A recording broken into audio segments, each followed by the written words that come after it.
Olá pessoal, muito bom dia para vocês. Hoje é dia 13 de setembro, nós estamos falando mais uma vez ao vivo, direto da Vila Madalena em São Paulo, começando mais um episódio de Diálogos, episódio número 210. E esse episódio, assim como algum episódio anterior que a gente já fez, é o segundo de uma série que nós fazemos junto com o programa do Parsifal, que é elaborado e conduzido pelo Instituto Ecosocial. E está aqui comigo o Sérgio, que não me deixa mentir, né, Sérgio? Bom dia. Tudo bem? Prazer enorme estar aqui novamente.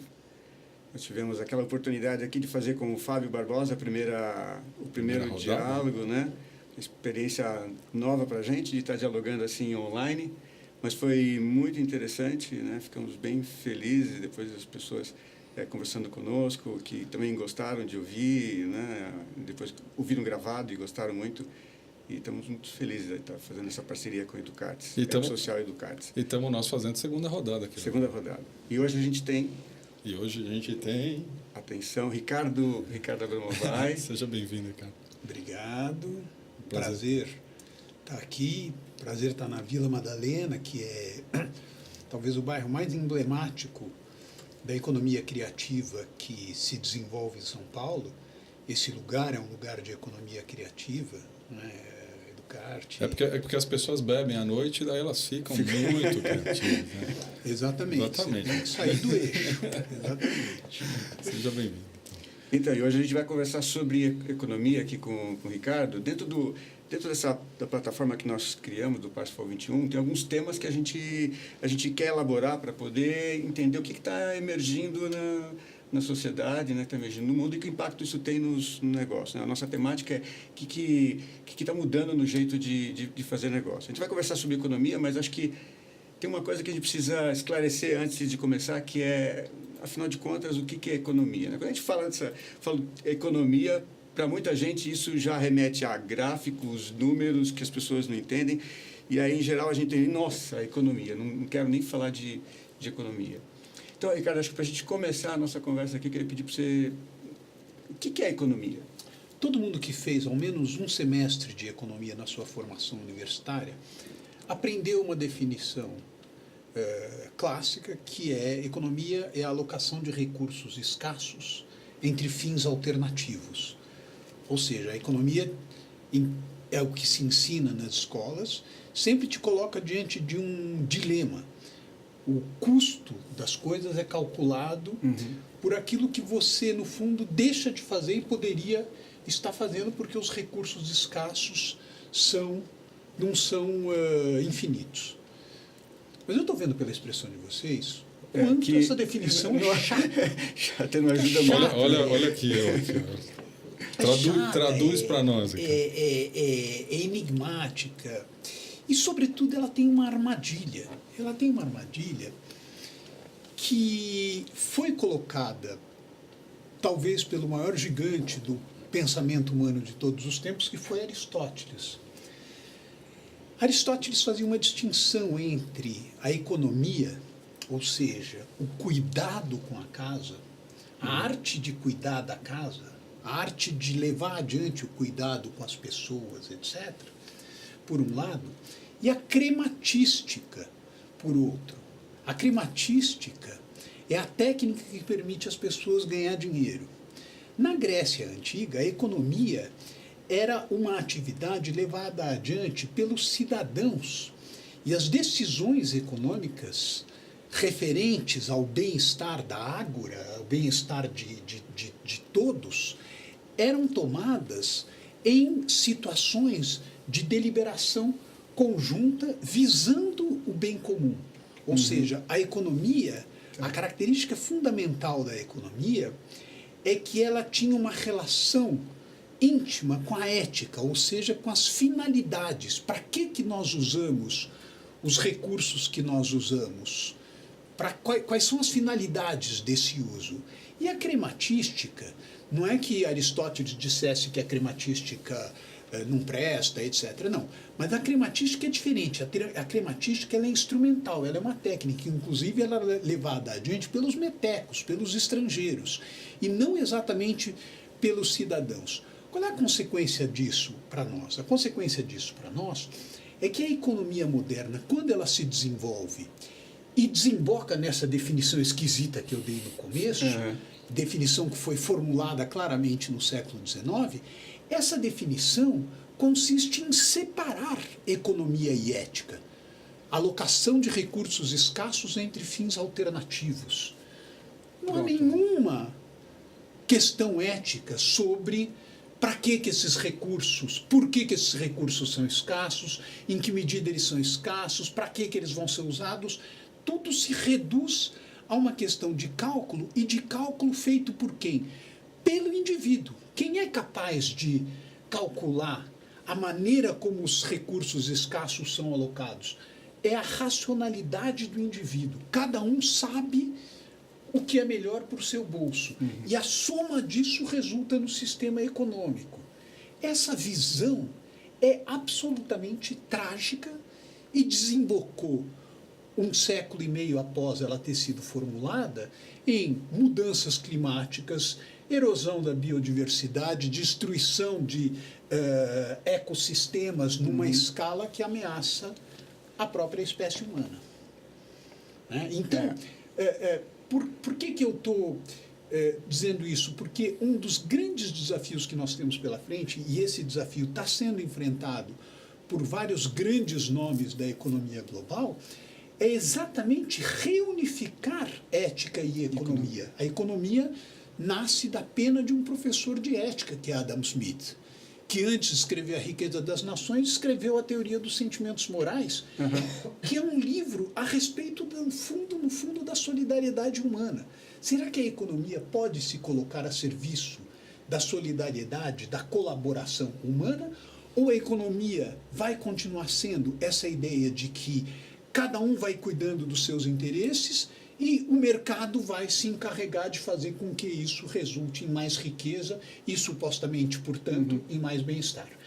Isso está em crise hoje e, justamente, acho que nós estamos aqui para discutir, em grande parte, essa crise. E o que você está vendo como possíveis desdobramentos? Quer dizer, essa definição de economia, ela não comporta mais as nossas necessidades, né, nesse momento, a compreensão, né, do que está acontecendo. O que é que você está vendo que pode ser um caminho, né, no novo pensamento econômico? Eu acho que não tem um caminho, obviamente, tem vários caminhos que estão despontando no sentido de operar duas transformações. A primeira, como eu mencionei, é a reincorporação da ética no interior da economia, e a segunda transformação, que é tão importante quanto essa, é que no interior da economia, que convencionalmente é sempre pensada como a ciência da racionalidade dos indivíduos, no interior da economia, hoje, o tema dos bens comuns, dos serviços coletivos, dos bens públicos, ele se torna absolutamente crucial. E isso em todas as esferas da vida, tá certo? Desde a praça pública, as cidades. O que nós estamos fazendo com as nossas cidades? Nós exaltamos o papel positivo que a construção civil tem no emprego. No entanto, uma parte muito importante da construção civil em nossas cidades está promovendo um apartheid territorial, em que você constrói fortalezas protegidas para pessoas que têm renda, fortalezas cercadas, guarnecidas por seguranças fortemente armados. As pessoas que vivem aí dentro, do alto dessas fortalezas, olham para a cidade e dizem assim: puxa, que cidade violenta. Claro que a cidade é violenta. Se a cidade é construída com base nessa separação, como a cidade pode não ser violenta? Esse é um exemplo de como a economia pode gerar, aparentemente, bens, empregos, apartamentos, etc., cujo resultado é a destruição daquilo que constitui o tecido social. Nós passamos hoje por uma preocupação muito forte com a revalorização dos bens comuns. Qual é o maior bem comum da humanidade que está sendo ameaçado hoje? É o sistema climático. O que é o sistema climático? O sistema climático é um bem comum da humanidade que tem sido usado sistematicamente de maneira privada, destrutiva, E nós, hoje, o grande desafio que os países, as ciências sociais, os políticos, a sociedade, sobretudo, tem é como é que nós conseguimos recuperar essa natureza de bem comum para o sistema climático que está sendo destruído. Então, reincorporação da ética e reincorporação desse tema dos bens comuns como pertencente ao âmago da economia, esses dois movimentos são muito importantes, estão sendo feitos e estão começando a atingir não só o meio empresarial, mas a maneira como a sociedade usa os recursos que estão disponíveis e que se desenvolvem. Ricardo, você teria para a gente algum exemplo dessa revalorização do bem comum? Porque o que a gente costuma ouvir, né, nos meios de comunicação é o que está sendo feito erroneamente e a gente, né, não está dando conta. O que você vê como emergência? Né, você tem coisas extraordinárias. Extraordinárias e disruptivas. As duas mais emblemáticas, os dois bens comuns mais emblemáticos que se desenvolveram nos últimos 15 anos, talvez um pouco mais, são os softwares livres, o movimento de software livres e a Wikipedia. O que é o movimento de software livre? Em 1986, Bill Gates fez uma carta para a comunidade de criadores de softwares, dizendo o seguinte: se vocês continuarem a roubar aquilo que eu estou fazendo, o que vai acontecer é que ninguém vai ter incentivo. Olha a lógica da economia a partir do indivíduo, incentivo. Tá. Ninguém vai ter incentivo para desenvolver software. Isso vai ser ruim para a sociedade, porque como ninguém vai ter incentivo para desenvolver software, ninguém vai desenvolver software, eu vou parar o meu negócio e... É uma carta pouquíssimo conhecida, muito, muito curioso. Poucos anos depois, Linus Torvald, que criou o Linux, faz uma mensagem pela internet, isso foi antes da criação da web, pela internet, dizendo o seguinte: moçada, eu estou criando um sistema operacional aberto e eu gostaria que as pessoas colaborassem com a criação desse sistema operacional aberto. O Bill Gates dizia o seguinte: a atividade de criação de software tem que ser uma atividade profissional e remunerada. O Linus Torvald dizia assim: quem for apaixonado por esse tema, entre aqui. Está aqui, os protocolos são esses, etc. E isso resultou no Linux. O Linux hoje é o sistema usado pela IBM. Linux hoje é um sistema usado pelo setor privado, é extremamente eficiente e é um exemplo de um bem público que se desenvolveu a partir de uma coordenação não centralizada, que parece uma contradição nos termos. Como assim coordenação não centralizada? Quem fala em coordenação fala em centralização, fala em controle. Chefe, quem manda, controle. Justamente nós estamos vivendo uma era em que surgem organizações, mas que não podem ser caracterizadas propriamente como organizações. Surgem iniciativas coordenadas que não são comandadas a partir de um centro. E o segundo exemplo é a Wikipedia. A Universidade Brasileira muitas vezes tem preconceito contra a Wikipedia. Agora, experimenta entrar na Wikipedia em inglês e colocar um verbete dizendo fulano de tal é um nazista. Experimenta, entra lá e tenta fazer isso. Isso não vai durar um minuto. Por quê? Porque existe um conjunto de pessoas operando na Wikipedia de maneira completamente descentralizada, funcionando em rede a partir de aparatos poderosíssimos e que produz aquele que é o 6º ou 7º site mais consultado da internet. Imagina o valor que isso tem. A web, quando Tim Berners-Lee criou a web, ele poderia ter privatizado a web. Pensa bem. Poderia. Ele poderia E ter teria ganho privatizado. muito dinheiro. Ele fez isso no CERN, que é aquele centro de pesquisas na Suíça, etc. E a hora que ele fez isso, o princípio dele foi: eu não vou privatizar isso porque isso é um bem comum da humanidade, é um bem público, é um commons, tá certo? Em inglês a palavra é mais legal porque tem uma palavra só. Essa ideia de bem comum em português, eu não sei o quanto ela traduz exatamente a ideia do commons. Então, talvez a maior transformação pela qual nós estamos passando hoje é a revalorização dos commons, mas sobre uma base que não é uma base localista, paroquial, que exige que cada um vá à reunião, dê seu voto, etc. Não, sobre uma base que é uma base ampla, universal e em grande parte anônima. Meio caótico até, né? Qual é a grande vantagem de um sistema dessa natureza? É que ele é caótico.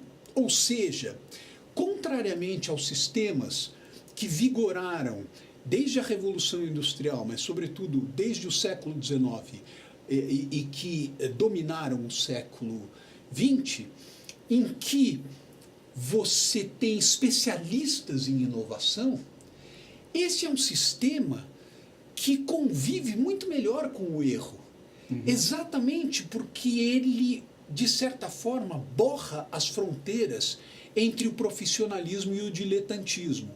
O diletante passa a ter um papel que muitas vezes é crucial em levar adiante inovações, e as empresas e as estruturas convencionais das empresas têm muita dificuldade em fazer isso. E eu não estou falando nem das empresas estatais, tá certo? Em que se você fizer uma coisa errada, vem o Tribunal de Contas, etc. Não, eu estou falando nem isso. Mesmo as estruturas das empresas privadas têm muita dificuldade em conviver com o erro. Um sistema como esses é um sistema que parte do princípio que o erro é alguma coisa que pode ser muito construtiva para a vida social, como é na nossa vida pessoal também, né? E eu fico pensando que tem uma nova geração se formando, se acostumando com trabalhar dessa forma, né? mais em rede, mais colaborativamente. E aí a gente ouve nas empresas, nós precisamos ver como nós vamos reter os nossos talentos.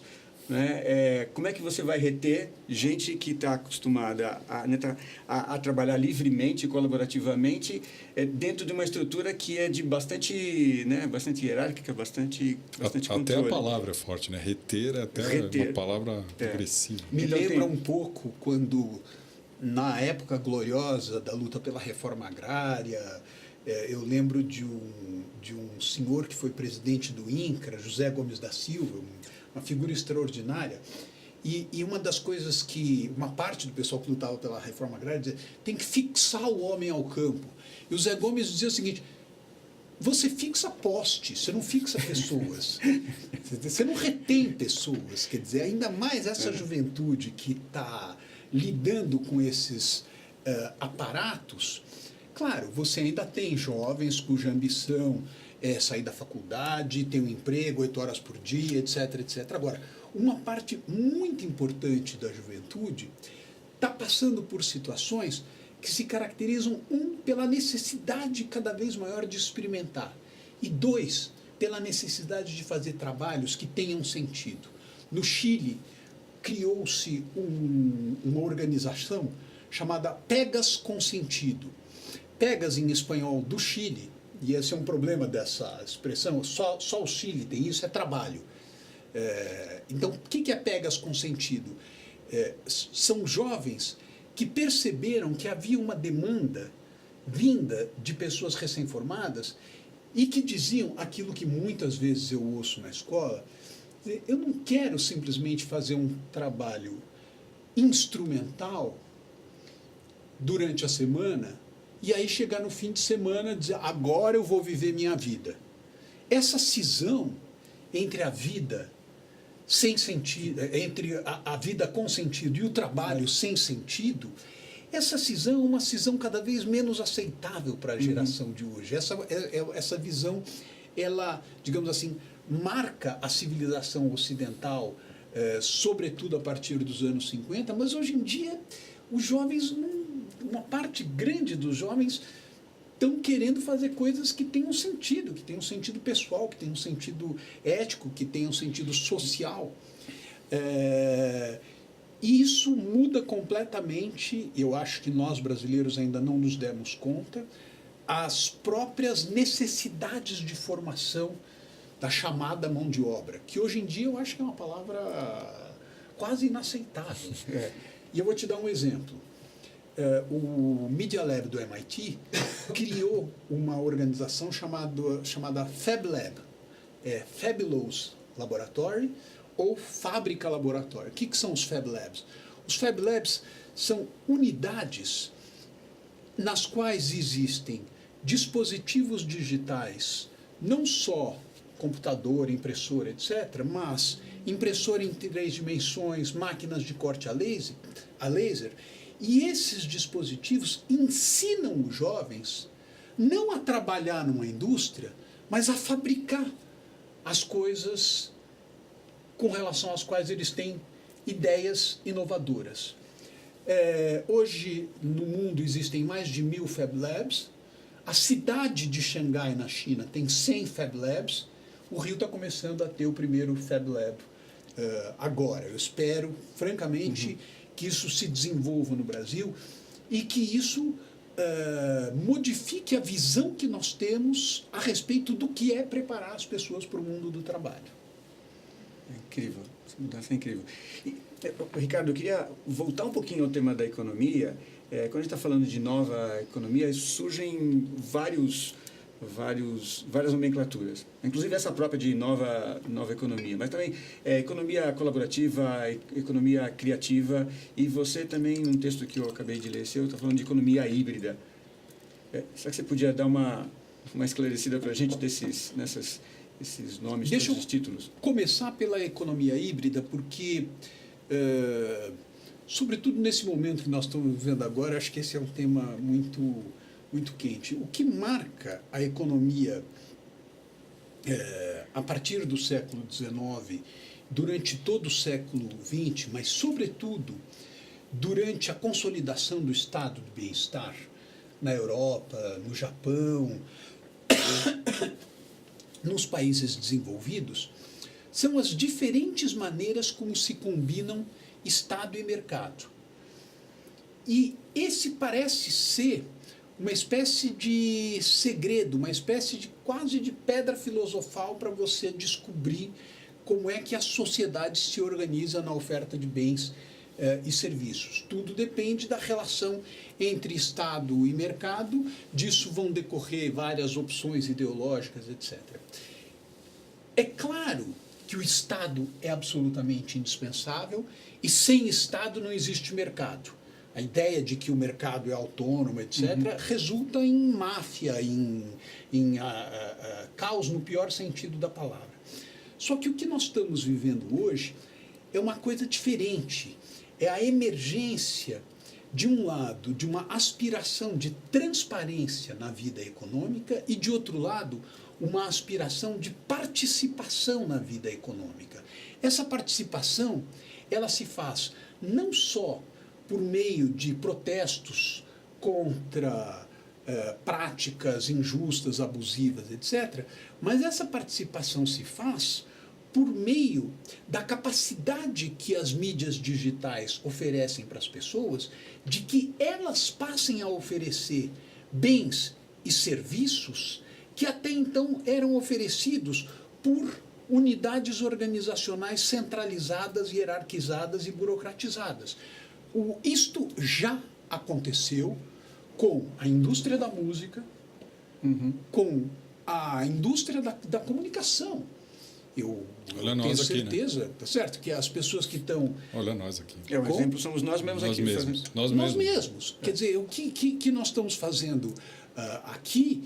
Hoje, os equipamentos necessários à montagem de um estudo de música, em torno de $100. Tudo bem, você pode sofisticar isso, mas você com $100, com talento, com fundo de garagem, um grupo de amigos, você lança coisas e você não precisa se submeter a uma estrutura hierarquizada que durante o século XIX e o século XX teve que existir porque a informação tinha uma estrutura industrial. Você só podia ter acesso à informação se isso te chegasse sob a forma de um papel que tinha que ser impresso em algum lugar, que tinha que ter operários. Eu fui foca do grande Aloysio Biondi, trabalhei no Diário Comércio e Indústria, e eu lembro que embaixo da redação nós tínhamos a boa e velha classe operária trabalhando com linotipia, com chumbo, tá certo?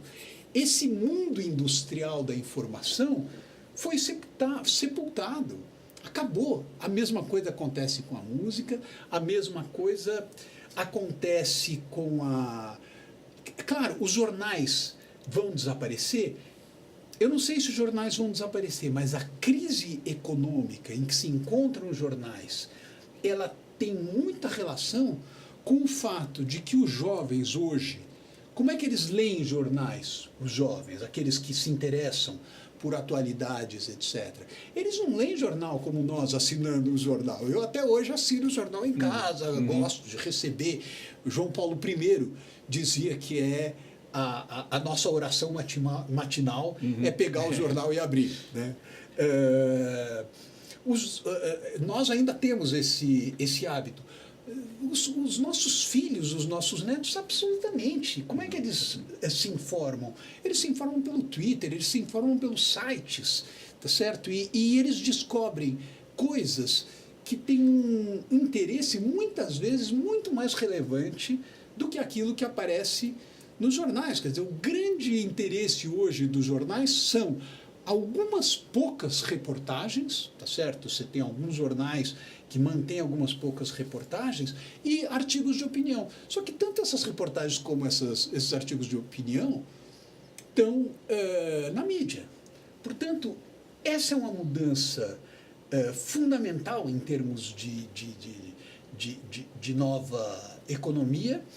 E a grande novidade é que isso que atingiu o mundo dos bits, dos bytes, está começando a chegar no mundo da matéria. Essa é a grande tese do Chris Anderson, que tem um belo livro chamado Makers, e que mostra como justamente esses dispositivos, como a impressora em 3 dimensões, máquinas de corte a laser, estão permitindo que a oferta de bens automóveis, por exemplo, é genial você acompanhar o processo pelo qual indivíduos estão começando a fabricar automóveis. Tudo bem, não sei se essa é a melhor coisa que os indivíduos teriam a fabricar, etc. Mas a verdade é que você tem a possibilidade de fabricar bens materiais que no século XX só poderiam ser oferecidos de maneira eficiente a partir de uma estrutura hierarquizada, centralizada e concentrada em torno do poder do dinheiro de quem era o proprietário desses meios. Tá certo? Então, qual é a consequência para a definição de economia? É que, contrariamente à economia mista do século XX, em que você tem o setor privado e você tem o Estado que regula o setor privado e transfere renda para a sociedade, essa é uma visão das coisas, do estado do bem-estar, isso vai continuar existindo, existe, etc.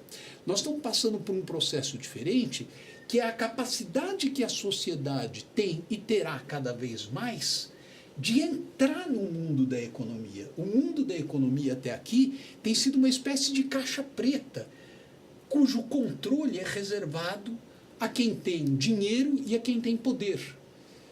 Isso está começando a se transformar em todos os setores. O setor bancário, por exemplo, certo? Os Bitcoin. Os Bitcoin representam potencialmente uma revolução. Por quê? Porque o lema do pessoal que faz os Bitcoin, qual é? Banking are necessary. Banking is necessary. Banks are not. Ou seja, os serviços bancários são importantes para a vida da sociedade.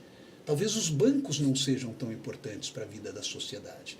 E se você pega o que é um banco, Num banco, sempre você tem que contar com um conjunto de serviços que te são cobrados e que você não demandou. É como quando você compra um jornal, que nesse jornal você tem aquilo que te interessa e você tem uma série de coisas que não te interessam.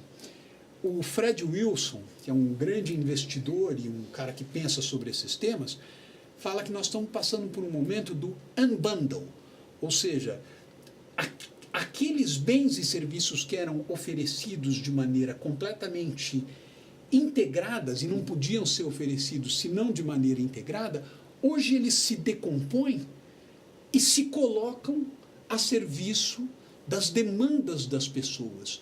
O vetor da vida econômica não é mais aquilo que eu ofereço para as pessoas e tento convencer as pessoas a comprar via publicidade. O vetor está na minha capacidade de identificar o que as pessoas querem e de oferecer especificamente para as pessoas isso que elas estão querendo.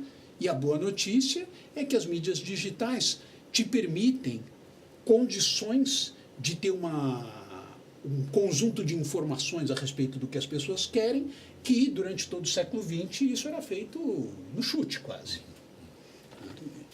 E, Ricardo, ainda queria explorar com você a questão essa nomenclatura da economia criativa. Eu tenho ouvido algumas ideias no sentido de que, de uma forma colaborativa, as pessoas vão encontrar soluções que são completamente novas e aquilo que a gente pensa que é uma limitação, que tem uma escassez, ela pode ser resolvida por uma economia criativa. Então, não sei se...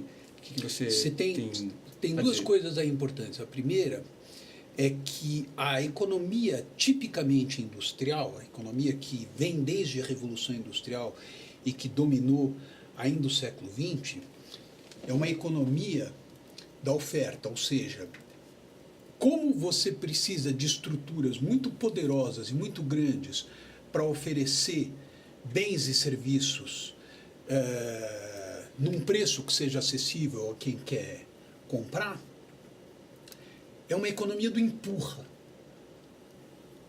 Não é uma economia do puxa, é uma economia do empurra. Você tem que convencer a pessoa a comprar uma coisa que você produziu e você acha que a pessoa quer. Mas isso é fundamental nessa estrutura industrial, porque senão essa estrutura industrial não se viabiliza. Você vai ficar com os estoques acumulados.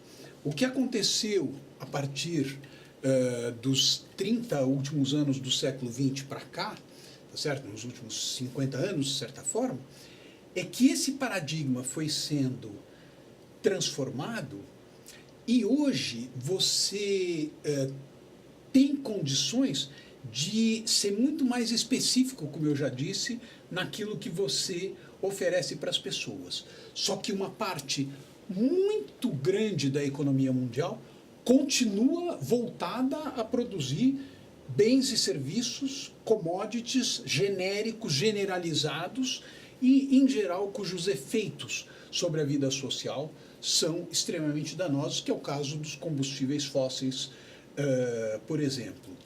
Então, por que economia criativa?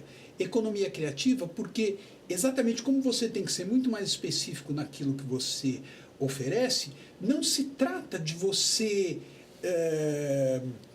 massificar simplesmente aquilo que você faz. Você tem que, ao contrário, ser criativo no sentido de detectar as diferentes parcelas de mercado com as quais você conta e detectar também os potenciais de participação social naquilo que você está oferecendo, tá certo?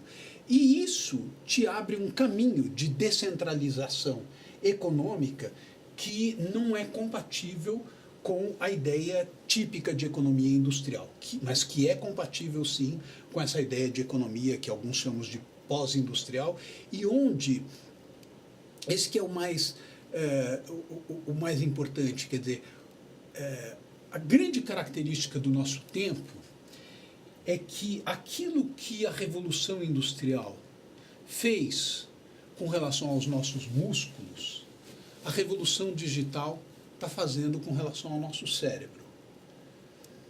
Isso é economia criativa. Ou seja, o que foi a Revolução Industrial? A Revolução Industrial foi o uso do vapor, primeiramente, e depois da eletricidade e dos combustíveis fósseis, que elevaram de maneira exponencial as capacidades de transformação da matéria, portanto, potencializando, né, os nossos músculos de uma forma impressionante. Hoje nós estamos vivendo um momento diferente. Hoje isso está se aplicando ao nosso cérebro. O cérebro é a coisa mais complexa que existe no universo, dizem os especialistas. Só que o processo evolutivo do cérebro é um processo de milhões de anos.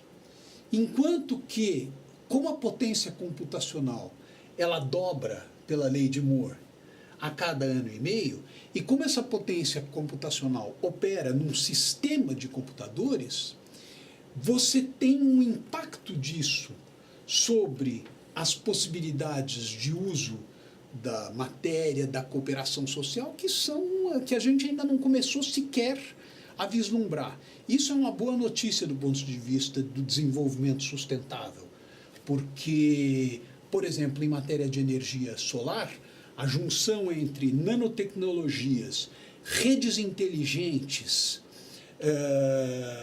e capacidade inovadora descentralizada está fazendo com que a energia solar e a energia eólica já representem concretamente ameaça às energias fósseis e aos dinossauros da energia. O que são dinossauros da energia? São os sistemas centralizados que Thomas Edison nos deixou lá por 1930, 1940, e que se ele ressuscitasse hoje, ele ia olhar para aquilo e dizer, tá igualzinho que eu deixei, olha que legal. Tá certo? O Graham Bell não, né? Se o Graham Bell olhasse um celular, ele não ia entender. Por quê? Porque o celular não tem central. Então, o que nós estamos vivendo? Nós estamos vivendo um momento em que a energia vai ter uma estrutura próxima à da internet. É o sistema de energia internet. Nós vamos dar um salto em direção a energias renováveis descentralizadas graças a esse processo que juntou nanotecnologias, robótica, enfim, essas disciplinas, essas atividades. A descentralização vai ser uma marca importante, né, do que está emergindo. E, ao mesmo tempo, não dá para não mencionar isso, se todo esse movimento é muito positivo, ele está sendo profundamente ameaçado. Por quê? E Tim Berners-Lee, você pega as coisas do Tim Berners-Lee na internet, digita Tim Berners-Lee, vê, ele mostra como existe, em primeiro lugar, um movimento em direção à privatização daquilo que ele criou como bem público e que ele defende que seja, que continue existindo como bem público. Um exemplo disso é a proposta que nos Estados Unidos, em parte, já existe, queriam implantar no Brasil, de que você tenha vários níveis de internet. Se você é um cara pobre, que você quer usar e-mail e consultar o Facebook, você paga X. Agora, se você quer entrar no site do Ecossocial, assistir as coisas que andam, aí você tem que pagar mais, porque é uma coisa mais sofisticada, etc. O Tim Berners-Lee é absolutamente contra isso. E o segundo perigo que essa estrutura descentralizada traz é o poder que hoje as gigantes da internet, Google, Amazon, Alibaba, enfim, poderia nomear tantas outras, mesmo que muitas vezes essas empresas que são trabalhos muito interessantes, a verdade é que o modelo de negócio dessas empresas se apoia no uso da informação individual e pessoal, sobre o qual o controle das pessoas é muito limitado e talvez até nulo. Ou seja, nós precisamos de uma espécie de... Alex Pentland chama isso de um New Deal on Data, um novo acordo global sobre a maneira como os dados que eu involuntariamente ofereço para a rede são usados. Isso é um dos temas mais fascinantes, mais promissores, mais interessantes do século XXI e está dando lugar a um movimento de jovens que se chama, entre outros, Redecentralize. O que é o Redecentralize? É você desenvolver dispositivos digitais que te protejam e que permitam que você faça parte desse fornecimento não consentido de informações, se você quiser. Então, tem uma tensão aí entre o quanto Big Data pode ser construtivo no sentido de eu conhecer a vida social e poder melhorar a vida social, e o quanto a utilização de Big Data a partir dos modelos atuais de negócio representam uma ameaça às liberdades cívicas com consequências políticas que podem ser catastróficas. Legal. Ricardo, nós estamos já aqui, passamos um pouquinho do nosso tempo, mas eu quero fechar com uma pergunta que talvez você esteja esperando, não sei se você está esperando, mas qual que é a relação de economia e arte?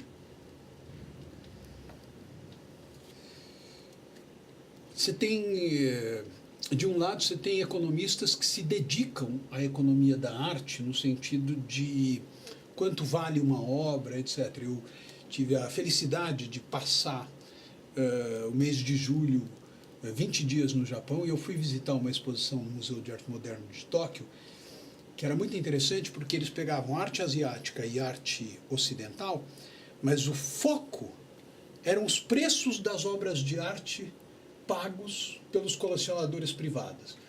A ideia deles é o seguinte, é que os museus são fundamentalmente instituições conservadoras.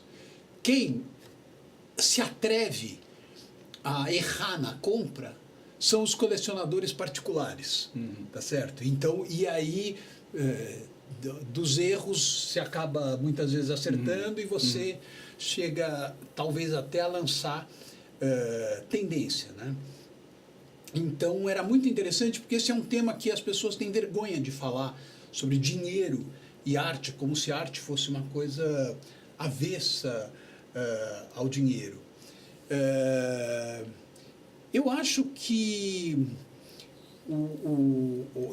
tudo isso que nós falamos a respeito da economia digital, a respeito da economia criativa, a tendência é que os jovens que hoje estão se aproximando do empreendedorismo, eles tendam a oferecer os bens e serviços que eles estão detectando na demanda social de maneira artisticamente, esteticamente, eticamente, cada vez mais, sei lá, tem um café no Rio que chama Curto Café, que é um exemplo de economia colaborativa, num certo sentido, porque as pessoas pagam aquilo que acham que vale, e a estrutura de custos do café, ela é transparente. Você entra na internet, Curto Café, tem lá a explicação.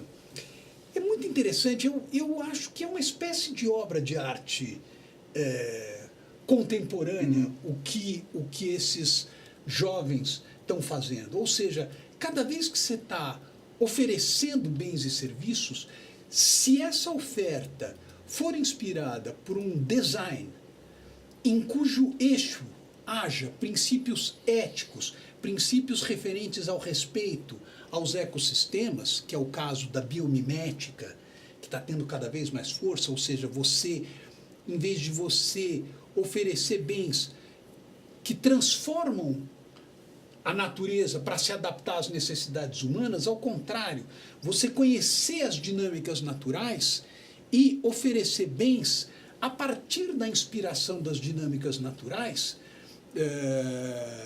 Fred Gelli aqui no Brasil faz isso, tá certo? É um movimento que está começando. Toda essa influência do design, indispensável influência do design na maneira de conceber os produtos para que você não tenha que reciclar, mas que você sempre sobrecicle, ou seja, upcycle, isto é, os bens materiais a energia, os recursos bióticos com os quais você conta para produzir, não é que depois de produzido você vai dizer assim, e agora o que eu faço com isso? Essa é uma lógica completamente errada. A lógica correta é, desde o princípio da concepção do produto, eu tenho que pensar no que vai acontecer com esse produto quando o seu uso se esgotar. Isso é a confluência entre os engenheiros e os artistas vai ser absolutamente decisiva para que isso realmente seja levado à prática. Interessante você estar fazendo esse comentário, porque o próximo movimento que o grupo que está fazendo o Parsifal 21 vai realizar aí a partir de novembro é justamente buscar inspiração na natureza para poder desenhar novos modelos de negócio, novas estruturas de negócio. Então, casou bem, assim, pensando já num próximo passo nosso. Isso não se refere só à parte, digamos assim, da engenharia do produto, mas se refere também à parte referente à organização. Se refere à parte claro, organizacional, tá certo? Onde você se inspira para criar formas de cooperação entre as pessoas que sejam mais inteligentes, mais eficientes, mais econômicas e mais realizadoras. Legal. Ricardo, muito obrigado pela tua participação aqui nesse diálogo online. A gente tem um grupo agora lá embaixo esperando, né, ansioso para conversar com você. Temos um pouquinho de música que vai agora fazer a nossa passagem. Maurício, quer colocar alguma coisa para a gente eu quero, porque o grupo lá embaixo vai continuar com o Ricardo, que é um privilégio, né? Mas o grupo que está à distância com a gente ou assistindo esse vídeo não vai. Daí eu acho que eu convidaria as pessoas que ainda não conhecem o Parsifal a visitarem o site do Parsifal, que está aqui na tela, parsifal21.ecosocial.com.br, só para lembrá-los e também eles poderem ter oportunidade nessa, quem sabe, estar com a gente nas próximas. Legal. Queria agradecer imensamente vocês. Eu que agradeço. Obrigado, Muito obrigado. Obrigado, Ricardo. Obrigado. Olha, e vocês que estão com a gente, acompanhem os diálogos, a gente se vê no próximo episódio. Um grande beijo para todos.